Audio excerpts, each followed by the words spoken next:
You know, absolute power corrupts absolutely.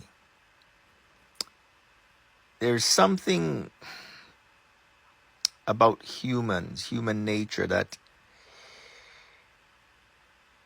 wants to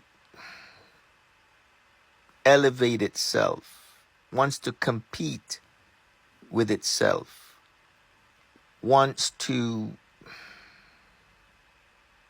challenge anybody that would question the relevance of the main point that this whole Western system is built under.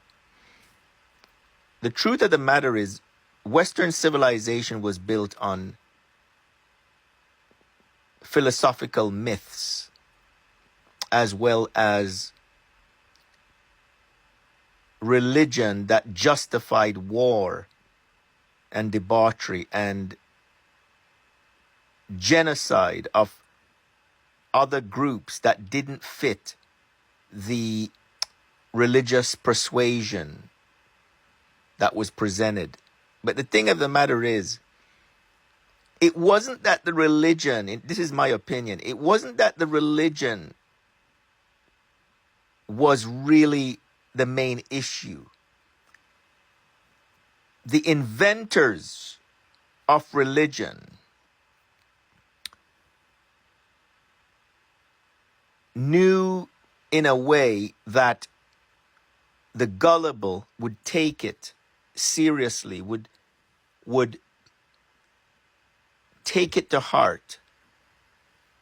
And it's like a bad seed. It's like something that you plant and it just grows. And you really don't have to do much after that. All you have to do is plant the seed and wait for the gullible to water it. And the gullible will water this seed of religion, grow shrubs and trees and forests out of it, to the point where people can't get away from it. You realize, let me tell you, you can't get away from religion. Even if you're an atheist, you're still under the subjugation of Western civilization religion.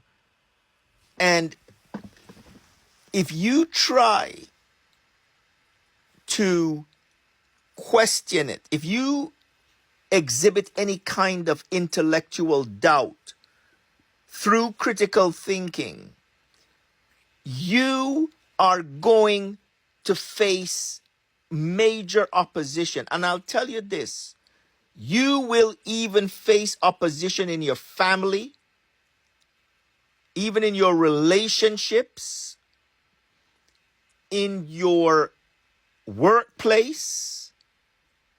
Listen, I feel that if you are a Christian, I'm talking about Western, if you are a Christian, people will tolerate you more than if you start questioning Christianity. I'll give you an example. Right now, in the Caribbean island of Jamaica, if you go there right now and you express any inkling of doubt about Jesus being real, you could face the extreme resistance of even losing your damn life. Because people are so serious about this myth. They have built institutions around it. Guys, we are in 2024 and we are talking about Trump and how the world is going. And people are talking about World War III. People are talking about the genocide in Gaza and Lebanon. People are talking about places like Sudan, that is, and the Congo, and all these various places in the world that are enduring anything from starvation to genocide to sexual abuse to slavery to poverty to, you know, all kind of repercussions. And it's all to do with religion. You understand me? Even atheism can become a religion. Guys, I don't know what the answer is, man. I'm telling you, I do not know, because I hear people on different platforms saying we got to know how to speak. We got to know what we got to say because, you know, we got to... Listen, what is democracy? What is free speech? What is living in this Western society, or any society, by the way? Isn't democracy supposed to be a idea that people are free to analyze these concepts that we've been given? Why is it that when we speak, we can't speak candidly? We can't speak in a transparency kind of a way where, you know, we'll just be heard, and then we can have an intellectual dialogue to suss it out. Isn't that the mature way of being? Like, you take a topic, you say, look,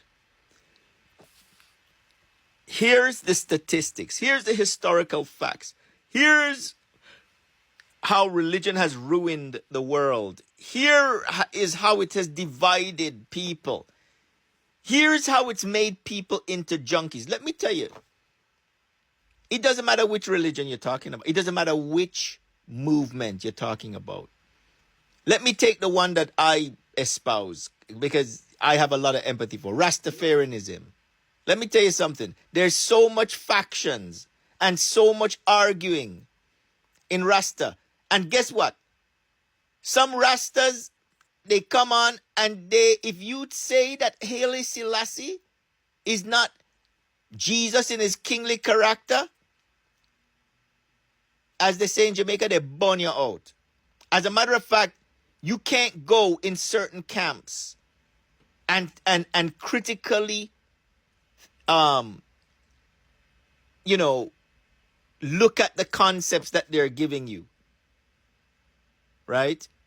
It's a very serious time that we're living in. You know, it's the worst of times and it's the best of times, as the old saying goes, because it's the best of time because we have the information, but it's the worst of time because we have some basic thinking people, some arrogant people that feel like because they heard a voice in their head saying, I am the Christ, or I will save you, they think that it's Jesus, and they want to impose that vision on you, just like Paul the Apostle, who said in the book of Galatians that I had a vision. I didn't have to seek any man. I didn't have to talk to anyone. And I'm declaring to you the true gospel. Hogwash. That's what I call it. Hogwash. It's an emotional, frenzied, individual vision that has nothing to do with anybody else but the person who had the vision. Let me tell you something, guys. It's time for us to wake up and stop fooling ourselves. Sorry for the rant, but that's what I gotta say today.